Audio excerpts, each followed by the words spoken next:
अस्सलाम वालेकुम नाजरीन, you watching up front with Mona Alam. ये कहना गलत नहीं होगा कि इलेक्शन के मामले के ऊपर जो एक बर्फ़ जमी हुई थी वो बिल्कुल हटती हुई नज़र आ रही है और वाज़े तौर पर 8 फरवरी 2024 इलेक्शन की तारीख का आज बाकायदा तौर पर सुप्रीम कोर्ट में बताया गया है और ये तमाम मामला मुशावरत के थ्रू हुआ है और बाहमी इत्तेफाक के थ्रू हुआ है सदर मुमलिकत जनाब आरिफ अलवी और chief election commissioner Sikandar Sultan Raja के दरमियान।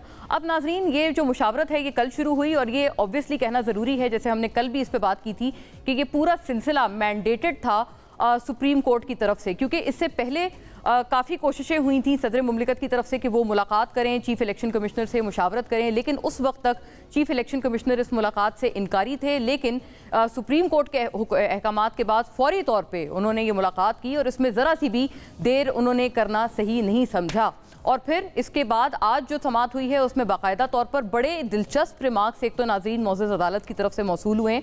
मैं आपको बताती हूँ उनकी डिटेल्स भी और वो यकीनन बहुत मायने खेज़ हैं, बड़े नोटवर्दी किस्म के रिमार्क्स हैं जहाँ पर कई बातें एक्सप्लिसिटली कही गई हैं, कई बातें इम्प्लिसिटली कही गई हैं रिमार्क्स में मौजूद अदालत की तरफ से।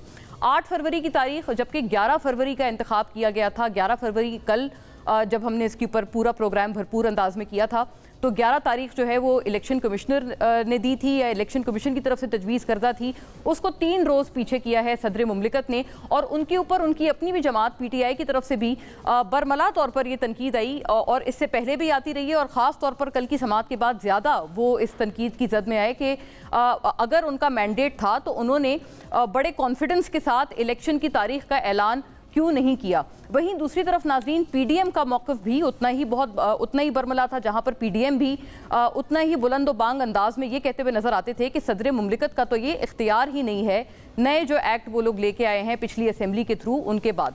खैर, आज की जो समाअत है इस हवाले से कुछ चीज़ें देखते चलिएगा। Chief justice of Pakistan justice Qazi Faez Isa की सरबराही में जस्टिस अतर मिनल्ला और जस्टिस अमीनुद्दीन खान पर मुश्तमिल 3 रुकनी बेंच ने समाअत की। Election commission of Pakistan elections act के आर्टिकल 57(1) के तहत 8 फरवरी 2024 को आम इंतखाबात के लिए पोलिंग की तारीख का ऐलान करता है। नोटिफिकेशन जारी हो चुका। इंशाअल्लाह इंतखाबात 8 फरवरी को होंगे। चीफ जस्टिस के रिमार्क्स, किसी चैनल ने पट्टी चलाई कि इंतखाबात होंगे या नहीं होंगे तो एक्शन होगा। चीफ जस्टिस की तंबी और मीडिया के हवाले से, चैनल्स के हवाले से ये बड़े इंटरेस्टिंग रिमार्क्स हैं जो कि आज मौसूल हुए हैं। मीडिया ने इंतखाबात से मुतालिक शुकूक व शुबहात पैदा किए तो वो आइन की खिलाफ वर्जी के मुर्तकिब होंगे। तारीख देने का मामला सुप्रीम कोर्ट या किसी और अदालत का नहीं। सुप्रीम कोर्ट के रिमार्क्स, सदर मुमलिकत को अगर राय चाहिए थी तो 186 आर्टिकल के तहत राय ले सकते थे। सुप्रीम कोर्ट, हर आइनी ऑफिस रखने वाला और आइनी इदारा बशमूल इलेक्शन कमीशन और सदर आइन के मुताबिक हैं के पाबंद हैं। सुप्रीम कोर्ट, आइन के खिलाफ वर्जी का खमियाजा मुल्की इदारों और आवाम को भुगतना पड़ता है। अप्रैल 2022 में कौमी असम्बली उस वक्त तहलील हुई जब वज़ीर आज़म के खिलाफ अदम एतमाद आई और ये बड़ा एक एक्सप्लिसिट रेफरेंस है जो कि पिछले साल जो एक्ट हुआ था जब असम्बली तहलील की गई थी और ये साइफर के मामले को जवाब बनाकर की गई थी साबिक हुकूमत खान साहब की तरफ से। इस वक्त के वज़ीर आज़म ने असम्बली तहलील करके आइनी बहरान पैदा कर दिया। This is also equally important नाजरीन। असम्बली तहलील केस में एक जज ने कहा कि सदर मुमलिकत पर पार्लियामेंट आर्टिकल 6 के तहत कार्रवाई करे और अदम एतमाद के बाद सदर का गैर आइनी तौर पर असम्बली तहलील करना गद्दारी के ज़ुमरे में आता है। सुप्रीम कोर्ट के बहुत सख्त रिमार्क्स हैं ये और बता रहे थे कि सदर मुमलिकत को किस कदर सख्ती का सामना करना पड़ सकता था उनके पिछले साल के इस एक्शन के ऊपर। सुप्रीम कोर्ट को पता है हमने फैसले पर कैसे अमल दरामद करवाना है। जस्टिस अतर मिनल्ला का अहम रिमार्क। नाजरीन, ये पूरा मामला है और कुछ ये अहम नुकात हैं जहाँ पर पिछले जो असेंबली को डिसोल्यूशन वाला एक्ट था उसके ऊपर भी भरपूर तौर पर उसके ऊपर सख्त रिमार्क्स दिए गए और फिर सदर मुमलिकत का जो उसके ऊपर एक्शन था आर्टिकल 6 तक को उससे जोड़कर बताया गया। इसके ऊपर तफसील से नाजरीन बात करेंगे आफ्टर अ ब्रेक जब हम वापस आते हैं कि क्या वाक़तन तमाम जो जमातें हैं वो भी अपने आप को इलेक्शन मोड में अब देखती हैं इस तारीख के ऐलान के बाद। Stay with us, will be back.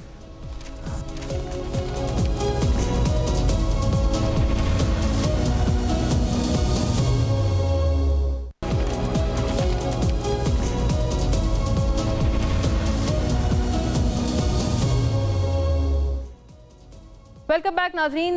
इस बहुत अहम मामले पर नज़र डालते हैं तफसीली तौर पर कि क्या वाक़तन अब तमाम जो पार्टीज़ हैं वो इलेक्शन मोड में आ चुकी हैं, और बिलखुसूस PMLN की जो आगे तर्ज सियासत है और जो वे फॉरवर्ड है उसके ऊपर बात करेंगे। I am joined here by none other than एक एक्सक्लूसिव इस इंटरेक्शन में सेनेटर इरफान सिद्दीकी साहब, पाकिस्तान मुस्लिम लीग नून के स्टॉलवर्ट हैं, मायनाज इंटेलेक्चुअल हैं, साबिक वज़ीर, और इस वक्त जो मैनिफेस्टो कमेटी है PMLN की उसको भी ओवरसी कर रहे हैं। बहुत आपको खुश आमदीद सर। आपसे बात का आगाज़ सर बहुत सारी चीज़ों पे वैसे आपके व्यूज़ बहुत ज़रूरी हैं, लेकिन पहले ये फरमाइएगा कि 8 फरवरी 2024 कल हमारे शो पे PTI के एक साथी थे मौजूद, फॉर्मर मेंबर नेशनल असेंबली, उन्होंने ये कहा कि आपकी तरफ से कोई खुशी का इजहार या PMLN की तरफ से जो आपके इम्पोर्टेंट तमाम जो ट्विटर पे लोग हैं जैसे मरियम नवाज़ हैं या शहबाज शरीफ साहब हैं, कोई खुशी का इजहार नज़र नहीं आया। तो इसको वो गोया एक नज़र से देख रहे थे कि आया आप लोग क्या इस तारीख के लिए रेडी हैं या नहीं हैं? बहुत शुक्रिया मोना, बड़ा दिलचस्प सवाल है आपका। लेकिन मैं ये देख रहा हूँ कि अगर आप अमली इक़दामात की तरफ जाएं तो सबसे पहले PMLN ने अपनी एक एडवाइजरी जो उसकी काउंसिल है उसका इजलास बुलाया। सबसे पहले PMLN ने यह ऐलान किया कि पहली तारीख से लेकर 10 तारीख तक उन्होंने एप्लीकेशंस मांगी उम्मीदवारों से, कौमी असम्बली के और सूबाई असम्बली के। सबसे पहले उन्होंने कहा जी कि हम पार्लिमानी बोर्ड्स बना रहे हैं। सबसे पहले उन्होंने इलेक्शन सेल का ऐलान किया, ये 2 दिन पहले की खबरें मैं दे रहा हूँ। सबसे पहले उन्होंने मंशूर कमेटी तश्कील दे दी जिसकी ज़िम्मेदारी मुझे सौंपी गई। अब मुझे नहीं मालूम कि किसी और जमात ने ये सारे काम किए हैं या नहीं किए हैं। अगर हमने किए हैं तो हमने इस उम्मीद पे और इस यकीन के साथ और इस तवक्को के साथ किए हैं कि इलेक्शन हो रहे हैं। हमने ना कभी इस पे मायूसी का इजहार किया था, नेगेटिविटी भी नहीं दिखाई थी जी कि नहीं जी इलेक्शन नहीं होंगे जी, नहीं जी ये तो जो मौजूदा सिस्टम है ये तो 2 साल चलेगा। ये बातें भी वही करते थे जो आप खुशी का इजहार कर रहे हैं। हमने उस वक्त भी वो गलत बयानी नहीं की। आज हम बिल्कुल खुश हैं। आज शहबाज शरीफ साहब की एक बाकायदा स्टेटमेंट भी आई है और हमने इस बाज़ाब्ता ऐलान से भी पहले अपनी बाज़ाब्ता कार्रवाइयाँ शुरू कर दी थी। तो इसलिए मैं नहीं समझता हूँ कि हम इलेक्शन से बेखबर थे या इलेक्शन नहीं चाहते थे या इलेक्शन के हवाले से हमारे अंदर कोई बदगुमानी थी। बहुत सही बात आपने की सर, आपने बताया कि क्या क्या चीज़ें थीं जो आप लोगों ने उस वक्त आप इन प्लेस की थी। लेकिन सर एक और बात है बहुत अहम, क्योंकि चौथी बार वज़ीर आज़म बनेंगे नवाज़ शरीफ साहब, ये बहुत बुलंदोबांग दावा किया जा रहा है नून लीग की तरफ से, और आप तमाम जो स्टॉलवर्ड्स हैं जमात के आप तमाम कह रहे हैं। लेकिन सर जो वो नाअहली वाला एक पूरा केस है वो तो अभी भी इंटैक्ट है, और आपने इलेक्शंस एक्ट 2017 में गोया ये कि तरमीम की है, लेकिन वो कहते हैं कि वो जो 62(1)(f) के तहत हुई हुई नाअहली है which is for life time, उसको वो रिवर्स करने के लिए नाकाफ़ी है। ये कई लोग ये वाला मशवरा दे रहे हैं। तो सर आप ये मामला अदालत में ले जाएंगे, रिव्यू भी जो है उसमें भी रिलीफ नहीं मिला था मियाँ साहब को इस सिलसिले में, आपके पास उम्मीद की क्या किरण है? मोना, आपके सवाल के 2 पहलू हैं। पहली बात तो आपने ये की कि हम कोई बुलंदोबांग दावे कर रहे हैं कि नवाज़ शरीफ चौथी दफ़ा वज़ीर आज़म होंगे। हमारी जमात के किसी फ़र्द ने ये नहीं कहा। हाँ, हम ये कहते हैं जब आप लोग पूछते हैं कि अगर PMLN कामयाब होती है, इलेक्शन जीत जाती है तो आपका वज़ीर आज़म कौन होगा, तो हम जवाब देते हैं जी कि पार्टी का ये फैसला है कि वज़ीर आज़म नवाज़ शरीफ होंगे। यानी प्राइम मिनिस्टर ये कहना कि जी हम यस इस हद तक बात ठीक है, लेकिन हमारा कोई दावा नहीं है कि हम इलेक्शन स्वीप करेंगे, हमारा कोई दावा नहीं है कि हम इलेक्शन जीत जाएंगे, और हमारा कोई दावा नहीं है कि हम हुकूमत बनाने की पोजीशन में होंगे। वो तो अवाम जिसको वोट देंगे वो हुकूमत बनाएगा। हाँ, हमें अगर वो वोट देते हैं और PMLN पर एतमाद करते हैं तो फिर जमात का जो फैसला है वो ये है कि नवाज शरीफ साहब चौथी दफ़ा वज़ीर आज़म होंगे। इस हद तक बात ठीक है। जो दूसरी अगला सवाल का आपका हिस्सा ये है, आपने और क्या फरमाया था? कानूनी पहलू सर कि वो प्राइम मिनिस्टर कैंडिडेट आपके क्वालिफाइड तो होने चाहिए। बिल्कुल, मुझे याद आ गया। जहाँ तक हमारा नुक्ता नज़र है या हमारा मौक़िफ़ है वो इस वक्त क्वालिफाइड हैं, वो इलेक्शन लड़ सकते हैं कि जिस कानून के तहत हमने आइन के अंदर जहाँ जहाँ भी ये लिखा हुआ है कि फ़लाँ जुर्म की सज़ा इतने बरस की नाअहली होगी, वो तो जूं का तूर पड़ा हुआ है। आइन बाज़ जगहों पे खामोश था, उसने कोई मुद्दत का तयन नहीं किया था। जब मियाँ साहब को ये सज़ा दी गई तो उस वक्त यही दलील दी गई कि चूँकि ये सज़ा तयन नहीं किया पार्लियामेंट ने, तो इसलिए ये ताउम्र होगी। अब पार्लियामेंट ने उसका तयन कर दिया है, एक कानून बना दिया गया है।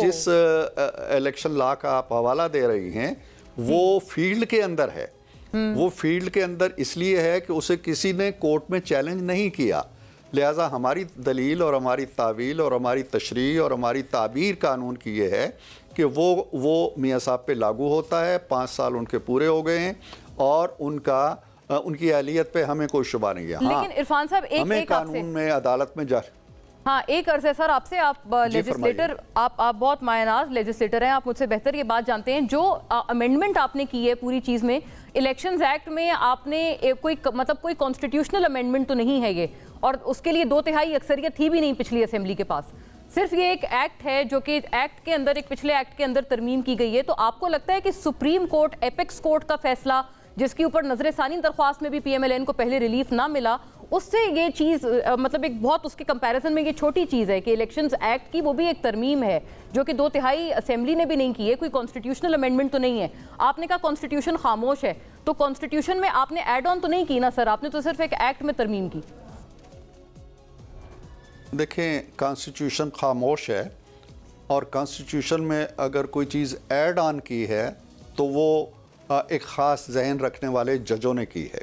जब कॉन्स्टिट्यूशन खामोश है कि जी इस शख्स को कितनी सज़ा देनी चाहिए, तो आइन के अंदर जहाँ जहाँ सज़ाओं का ताल्लुक़ है वहाँ 5 साल लिखा हुआ है। तो अगर वो इंसाफ के तराजू में इस चीज़ को तोलते तो वो ये कह देते कि हाँ जी मैक्सिमम सज़ा जो आइन ने तजवीज़ की है वो 5 साल है, लिहाजा इसको भी हम 5 साल करते हैं। ये कह देना कि चूँकि आइन खामोश है इसलिए ये ताहयात होगा, ये कहाँ लिखा हुआ है? आइन के अंदर अगर ये लिखा हुआ होता कि जी ये 631F या जो भी है इसके तहत सज़ा ताहयात लागू होगी नाअहलियत पे, फिर तो ठीक था। ये री राइट किया है उन जजों ने जो एक ख़ास जहन रखते थे, ख़ास सोच रखते थे। तो अब वक्त आया है कि बहुत सी चीज़ें जो गलत फैसले हुए हैं, अगर ये चीज़ें चैलेंज होती हैं तो यकीनन आएंगी अदालतों के साथ। हम चैलेंज नहीं कर रहे, लेकिन जिसको ज़रूरत है वो हमारे खिलाफ जाएगा अदालत में, हमारे खिलाफ अदालत में जाएगा। मियाँ साहब नॉमिनेशन पेपर जमा कराएंगे, अगर किसी को एतराज़ होगा कि जी नहीं ये तो नाअहल हैं, तो he can go to the court. हमारा जो मौक़िफ़ है बड़ा वाज़ेह है। और इस केस में कोई प्लान भी होगा सर आपके पास कि अगर, क्योंकि कोर्ट तो अभी मामला नहीं गया, अगर कोर्ट्स की तरफ से इतनी पॉसिबिलिटी क्या जमात में मौजूद है, क्योंकि आपकी बहुत इस वक्त फ्रीक्वेंट मीटिंग्स और मुलाकातें हो रही हैं, आपकी बातचीत चल रही है जमात में हर लेवल पे, क्या प्लान भी है कि अगर कोर्ट से ये मामला रिजॉल्व ना हुआ तो आपका प्राइम मिनिस्टर कैंडिडेट कोई और भी हो सकता है? देखें, प्लान बी तो उस वक्त होता है जब हमें कोई शुकूक व शुबहात हो। हमें एक चीज़ तो ये है कानूनी पहलू जो मैंने आपको बता दिया, दूसरा पहलू ये भी है मोना कि क्या अभी तक सुप्रीम कोर्ट को या अदालतों को या आवाम को या मीडिया को नहीं पता चला कि 2017 से एक खेल खेला जा रहा है और उस खेल के तहत एक शख्स को आप मैदान से बाहर फेंक देते हैं। अगर आज भी इस चीज़ को उसी तराजू में तोला जाता है, जब आप ब्लैक लॉ डिक्शनरी में किसी को नाअहल कर देते हैं इसलिए कि आपको गुंजाइश नहीं मिलती, और वो ब्लैक लॉ डिक्शनरी ही की मीज़ान में आज भी अगर तोला जाता है अदालतों में, तो फिर मैं कुछ नहीं कह सकता। लेकिन इंसाफ का तकाजा ये है कि इंसाफ किया जाए, और इंसाफ का तकाजा ये है कि अगर इंसाफ नहीं भी किया जा सकता तो कम अज़ कम जो नाइंसाफ़ियाँ हो चुकी हैं उनका इजाला तो किया जाए ना। अब इस पर किसको शक है? जजों के घरों जाके किस ने धमकियाँ दी कि नवाज शरीफ के ख़िलाफ़ फैसला ना आया तो हमारी 2 साल की मेहनत ज़ाया हो जाएगी। जज अरशद बेचारा फौत हो गया, वो क्या क्या गवाहियाँ दे गया है, क्या क्या कैसेट्स, टेप्स, ऑडियोज़, वीडियोज़ आपके सामने आ गई हैं। कोई एक चीज़ भी ऐसी है जो ये बताए कि ये सारा मामला फेयर था? अगर अनफेयर था, और बिल्कुल ही अनफेयर था, अंधों को भी नज़र आ रहा है अनफेयर है, तो आज अगर नवाज शरीफ को किसी और मीज़ान पे तोला जाता है और वही अनफेयरनेस जो चली आ रही है उसी के तसलसल में फैसले आते हैं, तो मैं कुछ नहीं कह सकता कि क्या होगा।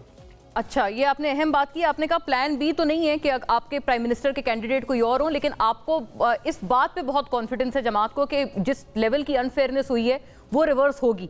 इरफान साहब, ये बताइएगा कि अभी भी लेवल प्लेइंग फील्ड का आपकी तरफ से बहुत दफ़ा जावेद लतीफ़ साहब ने पिछले रोज़ एक प्रेस टॉक की, उन्होंने कहा अगर खुला मैदान दिया जाए और बिल्कुल खुल के नवाज शरीफ साहब को कंटेस्ट करने का मौका दिया जाए, उन्होंने अपने हरीफ के बारे में कहा कि जो जेल में बंद है उनको भी निकाल लें اور کھلے میدان میں ہمیں موقع دیں تو پھر ہمیں بہت کانفیڈنس ہے کہ پھر بھی ہم ہی جیتیں گے. یہ فرمائیے گا سر, آپ کے جو پچھلے الائے ہیں وہ تو کہتے ہیں کہ اس وقت میدان تو ہے ہی صرف آپ کے پاس, اور آپ لوگ ابھی بھی یہ گلا کر رہے ہیں یا آپ کی طرف سے کچھ ایسی باتیں آ رہی ہیں کہ آپ کو ایک لیول پلینگ فیلڈ آپ بھی مانگ رہے ہیں ایک طرح سے. آپ کو اس مرتبہ کوئی شک و شکوک و شبہات ہیں؟ کیونکہ آپ نے بھی اسمبلی میں کھڑے ہو کے کہا, ڈار صاحب نے بھی کہا کہ لیول پلینگ فیلڈ جو ہے ہمیں ماضی میں نہیں ملی, اس دفعہ مل رہی ہے آپ کو, کیونکہ وہ دوسرے تو کہہ رہے ہیں آپ کو ضرورت سے زیادہ مل رہی ہے. نہیں, ضرورت سے زیادہ انہیں اس لیے نظر آ رہی ہے کہ ہمیشہ انہیں ملتی رہی ہے اور اب شاید انہیں اس توقع کے مطابق نہیں مل رہی جس توقع کے مطابق وہ چاہتے ہوں گے, اس لیے ہماری فیلڈ کو وہ لیول پلینگ فیلڈ. آپ دیکھیں نا مونا, ریکارڈ آپ کے سامنے ہے, اس صدی کے اندر 4 الیکشن ہوئے ہیں اب تک. 2002 کا ہوا, 2008 کا ہوا, 2013 کا ہوا اور پھر 2018 کا ہوا. 2002 میں نواز شریف بھی ملک سے باہر ہے, بے نظیر شہید بھی ملک سے باہر ہیں, زرداری صاحب جیل کے اندر ہیں, الیکشن ہو جاتے ہیں اور ایک نوزائیدہ جماعت جو مشرف صاحب نے بنائی تھی اسے اٹھا کے وہ اپنے حجرہ عروسی میں لا کے بٹھا دیتے ہیں. تو وہ فیئر الیکشن تھے یا وہ لیول پلینگ فیلڈ تھا؟ ہمارے لیے نہیں تھا, ہم حصہ ہی نہیں لے سکے اس میں. 2008 میں آئیے, محترمہ تو آ گئیں, انہوں نے الیکشن میں حصہ بھی لیا. ہم جب آئے تو ہمارے نامینیشن پیپر ریجیکٹ ہو گئے, نواز شریف کے پیپر ریجیکٹ ہو گئے اور وہ ریجیکٹ ہی رہے. نہ نواز شریف حصہ لے سکے 2008 میں, نہ شہباز صاحب حصہ لے. وہ لیول پلینگ فیلڈ تھا. اب آئیے 2013 پہ. 2013 کا لیول پلینگ فیلڈ میں آپ کو بتاتا ہوں. صدر محترم تھے آصف زرداری, انہوں نے اپنے ایک دوست کو جس کے نام تھا میر ہزار خان کھوسو, اس کو نگران وزیر اعظم بنا دیا. 4 صوبوں کے اندر انہی کے نامینیٹڈ وزرائے اعلیٰ تھے. انہی کا ایکسٹینشن یافتہ army chief Ashfaq Pervez Kayani army chief تھے. ہمارا تو کوئی بندہ نہیں تھا مشرق سے مغرب اور شمال سے جنوب تک. ہماری تو ساری ہوائیں ہمارے مخالف چل رہی تھی. وہ لیول پلینگ فیلڈ تھا ہمارے لیے. اللہ کے فضل سے ہم اس وقت جیتے, لیکن 4 سال بعد آپ نے پھر دھکا دے کے باہر نکال دیا. تو نشانہ تو 2018 کے الیکشن دیکھ لیں. بہت دلچسپ بات سر آپ نے کی. آج کہتے ہیں کہ فلاں جیل میں نہیں, ابھی آخری بات رہتی ہے جو اتنی ہی دلچسپ ہے. جی اتنی ہی دلچسپ ہے مونا, تھوڑا سا صبر کریں. وہ یہ ہے کہ 2018 میں ابھی یہ واویلا کیا جا رہا ہے جی کہ کوئی شخص جیل میں ہوگا تو کیسے الیکشن کے نتائج مان لیے جائیں گے.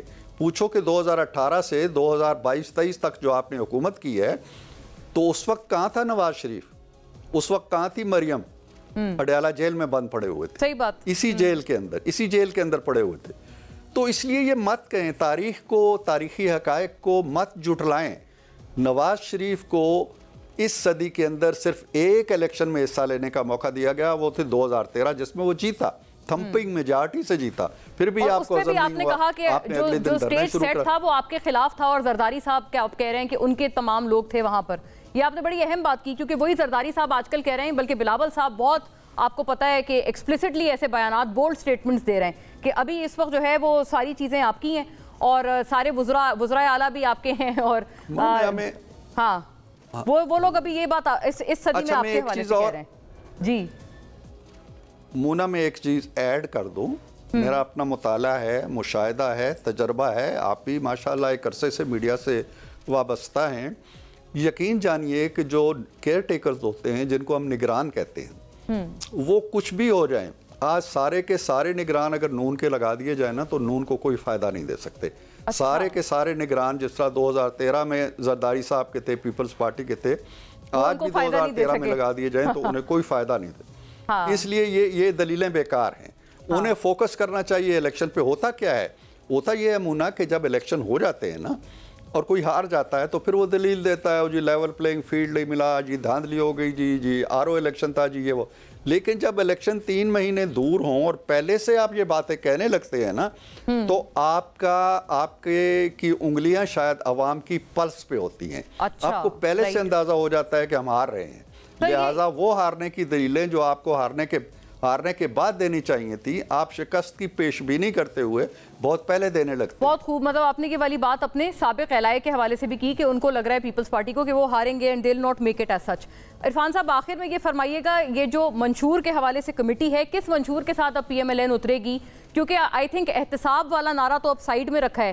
کیا سویلین سپریمیسی والا جو بلند و بانگ نعرہ تھا, سب سے مقبول نعرہ تھا میاں صاحب کا, وہ چلے گا؟ देखिए मुना, मैं सबसे पहले आपके प्रोग्राम में ये बता रहा हूँ, इस कमेटी को हेड करने के हवाले से जो मेरी एक पोजीशन है कि ये इंशाअल्लाह बड़ी ड्रास्टिक चेंजेस हम कर रहे हैं। अपने पुराने रवायती मंशूर जो पार्टियां जारी करती हैं, हम इसके लिए बड़ी वसी एक्सरसाइज कर रहे हैं।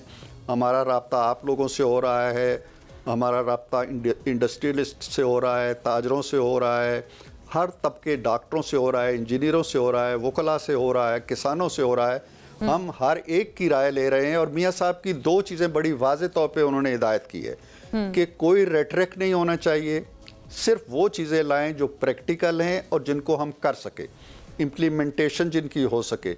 और सबसे बड़ी तरजीह जो उन्होंने कहा है दो चीज़ों को पेश नज़र रखना है हमने। एक तो जो गरीब और पिसे हुए लोग हैं, महंगाई के मारे हुए लोग हैं, बिजली के बिलों के सताए हुए लोग हैं, बेरोज़गारी के मारे हुए लोग हैं, हमें रिलीफ इनको देना है और इनको इस अजाब से निजात दिलानी है। नंबर 1 प्रायोरिटी है। नंबर 2 प्रायोरिटी इसी से जुड़ी हुई है, और इसी से जुड़ी हुई प्रायोरिटी जो हमारे मंशूर का हिस्सा होगी वो ये है कि अवाम को सस्ता और फौरी इंसाफ मिले। मुना, अभी एक हमारी कमेटी गई अडयाला जेल में कैदियों का हाल अहवाल देखने, तो मैंने एक सवाल किया उस कमेटी के मेंबर के तौर पर कि अगर एक शख्स को सेशन जज से मौत की सज़ा हो जाती है, फांसी की सज़ा हो जाती है, तो कितने अरसे बाद उसकी अपील लगती है सुप्रीम कोर्ट में। तो मुझे उन ऑफिशियल्स ने बताया, उन्होंने कहा जी रिकॉर्ड ये कहता है कि कम अज कम 10-12 साल लगते।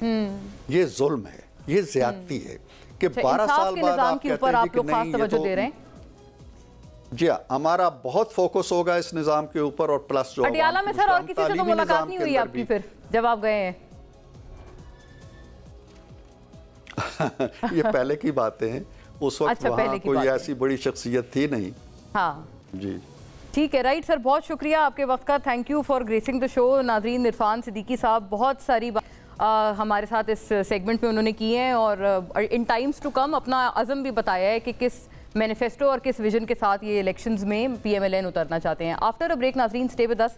सरफराज बुगटी साहब हमारे साथ होंगे और उनसे भी उतनी ज़रूरी बातें केयर टेकर ये निगरां हुकूमत के हवाले से जो बहुत सवालात हम तमाम के जहनों में हैं उस पर बात करेंगे।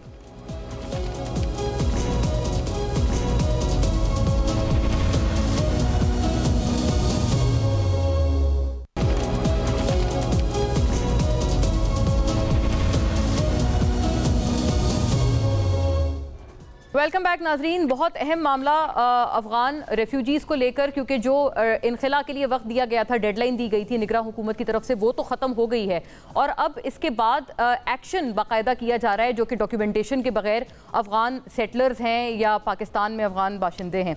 इसके ऊपर बात करेंगे क्योंकि इंटरनेशनल इसके ऊपर एक जो रिएक्शन है वो तो है ही है। इसके अलावा पाकिस्तान के भी जो कुछ पॉलिटिशियंस हैं या सियासतदान हैं जैसे बिलावल भुट्टो साहब, वो भी अब इसके ऊपर अपना व्यू देते हुए और इसके खिलाफ एक बात, अपना व्यू पॉइंट रखते हुए नजर आए। बहुत दिलचस्प उनकी बात है और इस वक्त तमाम इन मामलात के ऊपर तफसीली गुफ्तगू करते हैं। कुछ जो निगरां हुकूमत के हवाले से दाखिला उमूर हैं वो भी, इसके अलावा दीगर एस्पेक्ट्स भी उसके जानते हैं। Joined here by none other than जनाब सरफराज बुगटी साहब, निगरां वजीर दाखिला, और तमाम मामलात पे एक authorities view. Very warm welcome Bugti साहब, आपका बहुत शुक्रिया आपके वक्त का।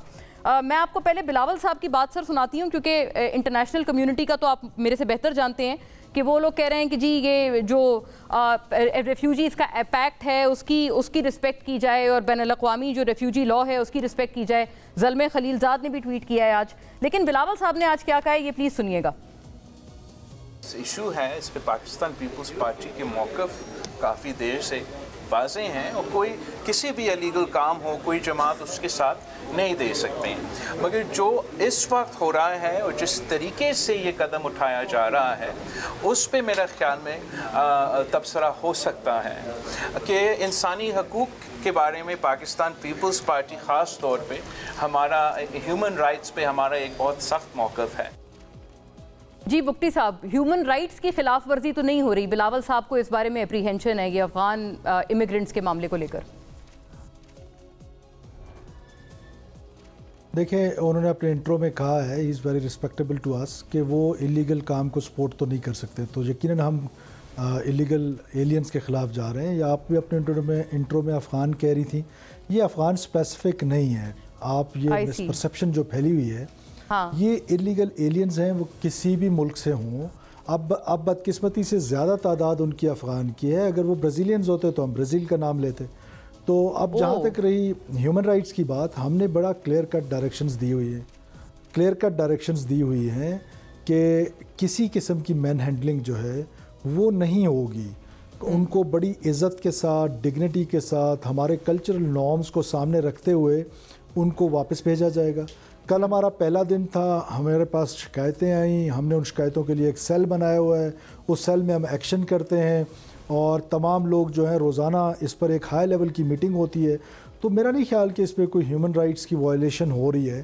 ہم صرف اپنا گھر ٹھیک کرنا چاہتے ہیں. ہماری ایک 4 دیواری ہے، اس 4 دیواری میں ہم چاہتے ہیں کہ بیل دبا کے کوئی آنا چاہتا ہے ہمارے گھر میں تو ہمارا مہمان ہے.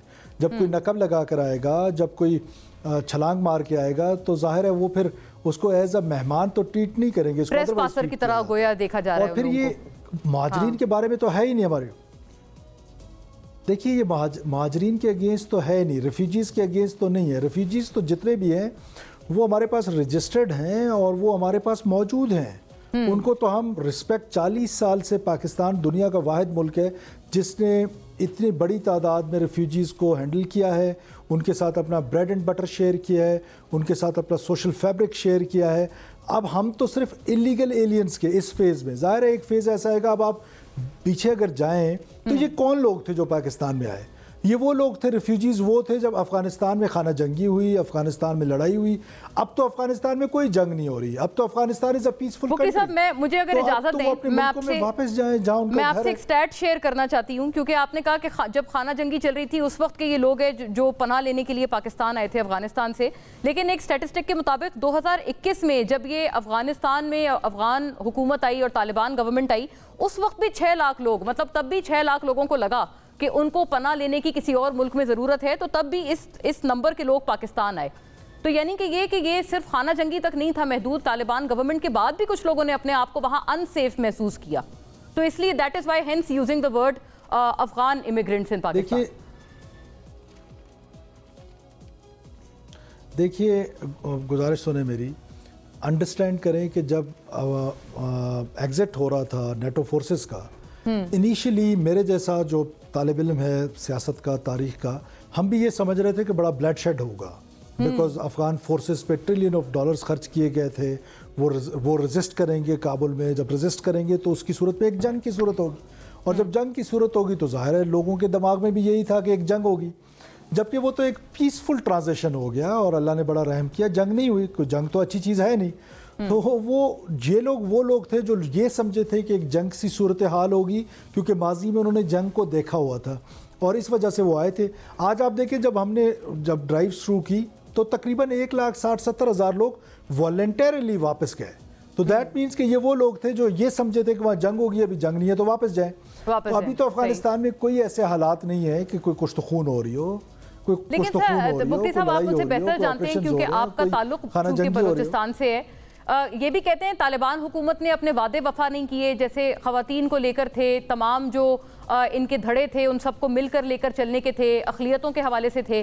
اس بارے میں بھی کچھ وہاں پر تشویش پائی جاتی ہے. تو آپ کو نہیں لگتا کہ یہ بھی ایک فیکٹر ہو سکتا ہے جس وجہ سے طالبان گورنمنٹ نے اٹ سیلف جو اپنے وعدے اپنے حصے کے وہ اگر وفا کر لیتے تو لوگ اپنے آپ کو کم سے کم انسیف محسوس نہ کرتے وہاں؟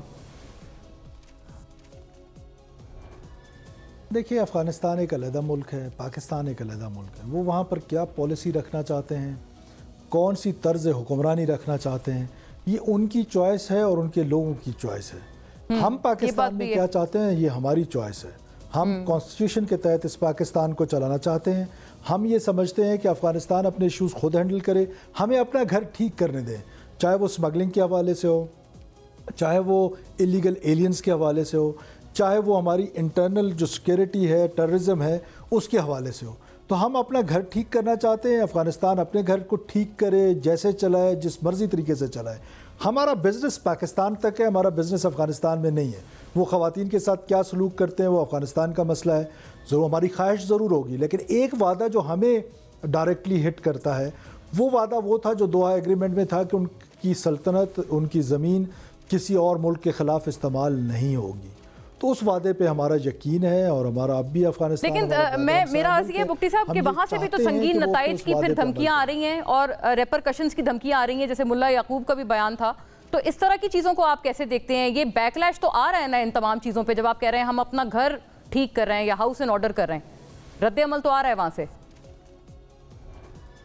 देखिए हम जब अपना घर ठीक कर रहे हैं, हाउस इन ऑर्डर कर रहे हैं, तो फिर बाहर वाला जो भी कहेगा, जो भी उसका लैश बैक आएगा, तो we are ready to face that. हम ये कोई बनाना रिपब्लिक तो नहीं है, हम एक रेजिलियंट कौम है। हम अपने जो भी थ्रेट हमें आएगा, वो जिस तरफ से भी आएगा, we are ready to face that. इसमें क्या है, हम अपना घर ठीक करेंगे। जो भी इलीगल एलियंस होंगे वो किसी भी मुल्क से हों, उनका ताल्लुक ईरान से हो सकता है, उनका ताल्लुक किसी और जगह से हो सकता है, और फिर यही प्रैक्टिसेस ये लोग तो वहाँ पर भी कर रहे हैं। देखें ना, सेंट्रल एशियन स्टेट्स का भी तो बॉर्डर मिलता है अफगानिस्तान से, हाँ। ईरान का भी तो मिलता है अफगानिस्तान के साथ, तो और भी ममालिक जी। तो वहाँ पर अब ईरानियंस ने अपना एक ड्राइव किया इलीगल एलियंस के खिलाफ, वहाँ क्यों नहीं कोई बात करता है? अब मैं आपको एक इंटरेस्टिंग बात बताऊँ। मेरे एक दोस्त हैं अजीज़ मोहम्मद साहब, बहुत बड़े बिजनेसमैन हैं, पाकिस्तान और अफ़गानिस्तान में बिज़नेस करते हैं माइनिंग का। वो कहते हैं जब मैं अफ़गानिस्तान जाता हूँ तो वहाँ पर मुझे अफ़गानिस्तान में थॉरली मेरा वीज़ा चेक किया जाता है। वीज़ा चेक करने के साथ साथ मुझे एक गारंटियर भी मांगते हैं कि उधर का कोई बिजनेसमैन, उधर का कोई कॉमर्स का बंदा आपकी गारंटी देगा कि आप इस एक्टिविटी के लिए आए। वो तो इतने स्ट्रिक्ट है अपने लॉज में, और हमने इधर मजाक बनाया हुआ है, जिसका जी चाहता है वो आ जाए, हमारे अर्बन सेंटर्स में चला जाए, हमारे विलेजेस में चला जाए, जो मर्जी कारोबार करे। हम कारोबार को प्रमोट करना चाहते हैं, हम लीगल बिजनेस को प्रमोट करना चाहते हैं। हमने उसके लिए बिजनेस फ्रेंडली वीजा की पॉलिसी दी है, इस गवर्नमेंट ने दी है। मतलब ऑफिशियल चैनलाइज करके जो चीजें उनको आप प्रमोट कर रहे हैं, हमारे साथ बिजनेस करना चाहते। ठीक है। अच्छा बुक्टी साहब, बेल बजाकर हमारे घर पे आए भाई, दीवार फलांग करना है। बहुत अच्छी मिसाल आपने दी है, बेल बजाकर घर आए, दीवार फलांग करनी है। बुक्टी साहब, ये जो सियासी एतबार से कशमकश चल रही है, जाहिर है आप चूंकि निगरान वजीर दाखिला हैं, आपके ऊपर भी आपसे पहले ये सवाल हुआ था जब मियाँ साहब पाकिस्तान नहीं आए थे। आपने गालिबन कहा कि वो जेल जा सकते हैं क्योंकि वो वहीं से गए थे अब्रॉड। फिर PMLN के बड़े लीडरान राना सनाउल्लाह, मरियम औरंगजेब, उन्होंने आपके खिलाफ एक इसके ऊपर एक रद्द अमल दिया। तो ये बताइएगा, दूसरी तरफ से कुछ जमातें ये भी कह रही हैं कि बहुत आउट ऑफ द वे जाकर फैसिलिटेट किया जा रहा है निगरान सेटअप की तरफ से मियाँ साहब को। आप इस इल्ज़ाम को किस तरह से रिस्पॉन्ड करेंगे या रिएक्ट करेंगे? देखिए, एक तो पहली बात, मैंने इस तरह की कोई बात नहीं की थी। वो शायद राना साहब को या मरियम बीबी को गलत फहमी हुई होगी। तो वो बात में हम एक दूसरे के साथ बैठे भी हैं और हमने उसको क्लियर भी किया। मैंने तो अब भी ये कहता हूँ, उस वक्त भी ये कहता था कि जो कानून कहेगा हम वो करेंगे। अब जहाँ तक इसकी बात है, मैं तो इस आर्गूमेंट को इस तरह से वो करता हूँ कि हमने कोई फैसिलिटी उनको एक्स्ट्रा ऑर्डिनरी नहीं दी है, जो हमारी कैपेसिटी है। हम हर पॉलिटिकल लीडर की, हर पॉलिटिकल जमात की इज़्ज़त करते हैं जो कानून के अंदर रहते हुए इलेक्शन में हिस्सा लेना चाहते हैं। हम इलेक्शन कमीशन को असिस्ट करेंगे और उन पार्टीज़ को असिस्ट करेंगे जो। फिर सर ये भी फरमा दे बुक्टी साहब, ये असद कैसर साहब को भी जैसे अभी हाल ही में गिरफ्तार किया गया है, और ये इस तरह की बातें दूसरी जमातों की तरफ से भी आ रही हैं कि वो भी एक क्रैकडाउन का उनको सामना करना पड़ रहा है। तो यानी कि वो जो पलड़ा है इसका एक यूनिफॉर्मिटी का, कि तमाम जमातों को यकसा एक सलूक उनके साथ हो, वो PTI वाले आपके ख़ास जो फॉर्मर कॉलीग्स हैं, आप सेनेटर भी चुके हैं, तो वो उनको फील नहीं हो रहा, ये तराजू उनको एक यूनिफॉर्म नहीं लग रहा। देखिए, क्योंकि उनके यहाँ तराजू इसलिए उनको यूनिफॉर्म नहीं लग रहा है क्योंकि उनका अपना पलड़ा भी किसी ज़माने में भारी किया गया था। तो उनके अपने पलड़े में वज़न ज़्यादा डाला गया था और ज़रूरत से ज़्यादा डाला गया था। तो उनकी एक्सपेक्टेशन अब ये है कि वो पलड़ा उसी तरह उनके हक में भारी रहे। तो ये तो मुनासिब बात नहीं है।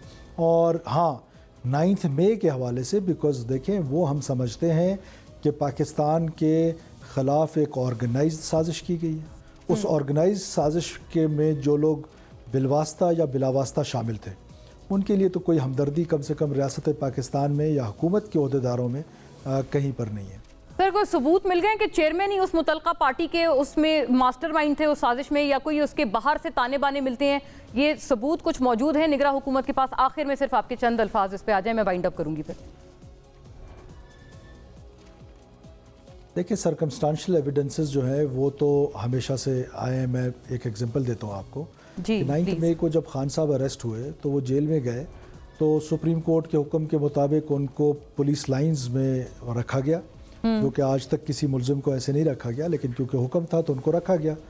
और जब उनको रखा गया तो उनके लॉयर्स जो हैं वो उनसे मिले। जब लॉयर्स मिले तो यकीनन लॉयर्स ने उनको बताया होगा कि आपके कारकुनों ने जिन्ना हाउस को जला दिया है, आपके कारकुनों ने कर्नल शेर खान शहीद जो है उनके मुजस्मे को तोड़ दिया है, आपके कारकुनों ने एफसी के किले पे कब्जा कर लिया है, आपके कारकुनों ने रेडियो पाकिस्तान को जला दिया है। मुझे असल में वाइंड अप का कहा जा रहा है मुफ्ती साहब। हाँ, पाकिस्तान आप ये कह रहे हैं कि ये उनको बताया गया, फिर उन्होंने उनको मना नहीं किया। या तो इंटरव्यू ना किया करें। सॉरी, लॉयर जब बाहर आए तो उन्होंने जब मीडिया से बात की तो उन्होंने कहा खान साहब कह रहे हैं डटे रहो।